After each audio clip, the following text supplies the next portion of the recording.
मोदी के फॉर्मूले पर शाह ने भरी हामी। इस बार शाह ने नहीं, मोदी ने तैयार की गणित। मोदी कर रहे थे चर्चा, तभी तैयार हुआ पर्चा।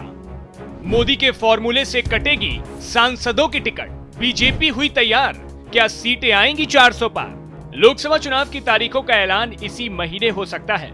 इस बीच सभी दलों ने अपने पत्ते खोलने शुरू कर दिए हैं। जल्द ही बीजेपी उम्मीदवारों की पहली लिस्ट जारी करेगी।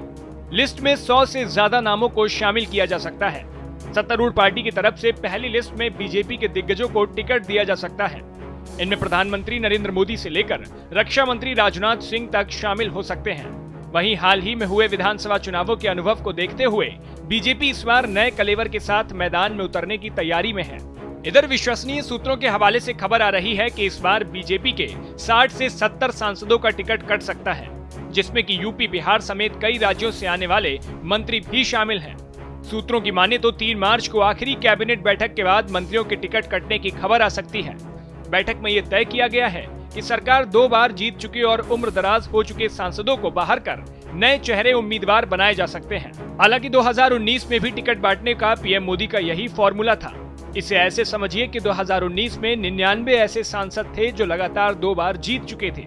2019 में इन 99 सांसदों में से 44 का टिकट कट गया था। अब आज यानी 2024 में बीजेपी के 149 ऐसे सांसद हैं जो 2 लगातार बार से चुनाव जीतते हुए आ रहे हैं। माना यह जा रहा है कि इन्हीं 149 में से 60 से 70 सांसदों का टिकट काटा जा सकता है। अब ऐसा नहीं है कि बीजेपी इसे ऐसे ही हवाबाजी में इन सांसदों का टिकट काटती रही है या काट लेगी। इसके लिए बाकायदा प्रधानमंत्री नरेंद्र मोदी का 7 पॉइंट फॉर्मूला है। फॉर्मूला नंबर 1, नमो ऐप पर जनता से फीडबैक लिया गया।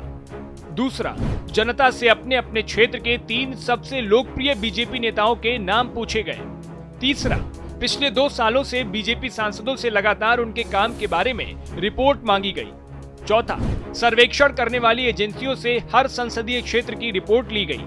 पांचवा, बीजेपी शासित राज्यों में हर संसदीय क्षेत्र में मंत्रियों की ड्यूटी लगाई गई और फिर उनसे रिपोर्ट मांगी गई। छठवां, राज्य की चुनाव समिति से रिपोर्ट मांगी गई।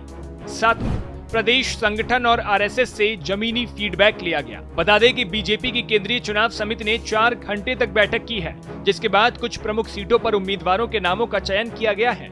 प्रधानमंत्री नरेंद्र मोदी की अध्यक्षता में बीजेपी केंद्रीय चुनाव समिति की बैठक हुई।